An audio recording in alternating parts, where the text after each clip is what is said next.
नमस्कार, मी अश्विनी फॅशन या यूट्यूब चॅनलमध्ये तुमच्या सर्वांचं स्वागत आहे।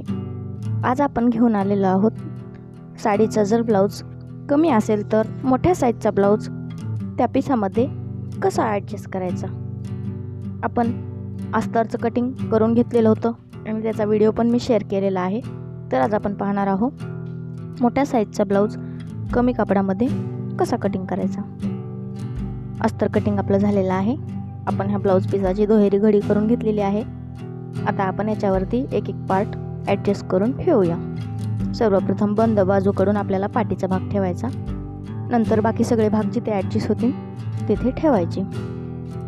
हा पीस लांब आहे पण रुंदीला कमी आहे, त्यामुळे कटिंग करताना व्यवस्थित ॲडजस्ट करायचा, कारण हा मोठ्या साईजचा ब्लाऊज आहे। मला पण हा ब्लाऊज पिसावरती ॲडजस्ट करायला खूप वेळ लागला आणि खूप कन्फ्युजन पण झालं। पाहू शकता अशा प्रकारे मी एक एक पार्ट ठेवू पाहत आहे।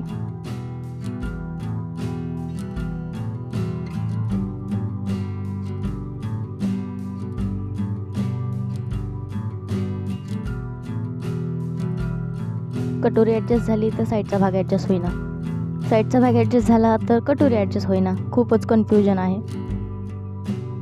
सर्वप्रथम आपण आता पाठीचा भाग कट करून घेऊया, नंतर बाकीचे भाग ॲडजस्ट करून ठेवूया। पिसावरती कटिंग करत असताना आपल्याला अर्धा इंच शिलाई मार्जिन सोडूनच पीस कटिंग करायचा। नंतर अस्तर जोडून झाल्यावर बाकीचा भाग कपडा उरलेला आपण कट करायचा। अर्धा इंच मार्जिन सोडून मी हा पाठीमागचा भाग कट केलेला आहे। आता आपण हे बाकीचे भाग ॲडजस्ट करून ठेवूया। पाहू शकता पीस कमी आहे आणि आपला ब्लाऊज मोठा आहे।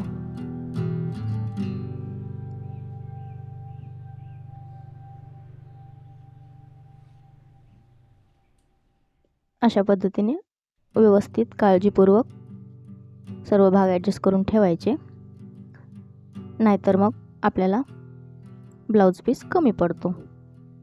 तर या ठिकाणी आपण साईडचा भाग कट करूया।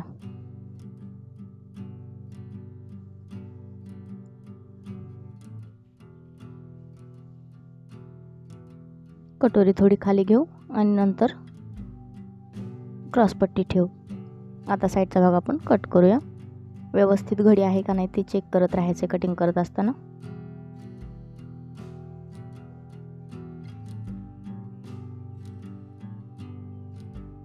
सर्वप्रथम आपण क्रॉस पट्टी कटिंग करू।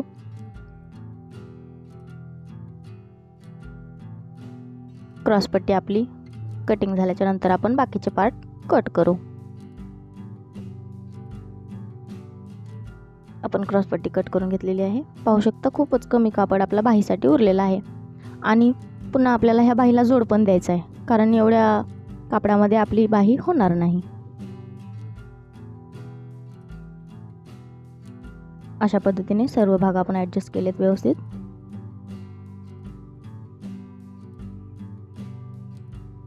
मोठ्या साईजचा जर ब्लाऊज असेल तर तुम्ही पण अशाच पद्धतीने आधी व्यवस्थित ठेवून पाहून चेक करून नंतरच कटिंग करत जा। डायरेक्ट जर कटिंग केलं तर आपल्याला कापड कमी पडतो, मग आपली पंचायत होते।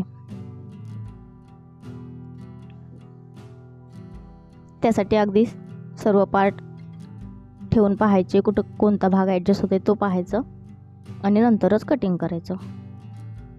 अस्तर तरी आपण जास्त घेऊ शकतो, पण ब्लाऊज पीसाचं आपण काहीच करू शकत नाही, त्यासाठी आहे तितक्या पिसामध्येच आपल्याला कटिंग करायचं असतं।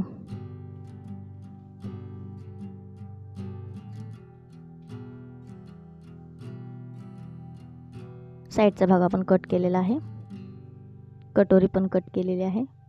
सर्व भाग आपले इथं कटिंग झालेले आहेत, तर व्यवस्थित सगळे एकमेकांवर ठेवून घ्यायचे। हा आहे आपला पाठीचा भाग आणि ही आहे आपली क्रॉस पट्टी। आता आपला एवढा कापड उरलेला आहे, पाहू शकता 12-13 इंच उंची आहे। उंचीला तर पुरेसा होतो, पण रुंदीला आपल्याला हे पुरत नाही, 15 ते 16 इंचच आहे। तर आपल्याला या साईडला थोडासा जोड द्यावा लागणार आहे 2-3 इंचाचा। तर मैत्रिणींनो, आजचा व्हिडिओ तुम्हाला कसा वाटला मला कमेंट करून सांगा। व्हिडिओला लाईक करा, अश्विनी फॅशन या यूट्यूब चॅनलला सबस्क्राईब करा, जास्तीत जास्त सपोर्ट करा। धन्यवाद।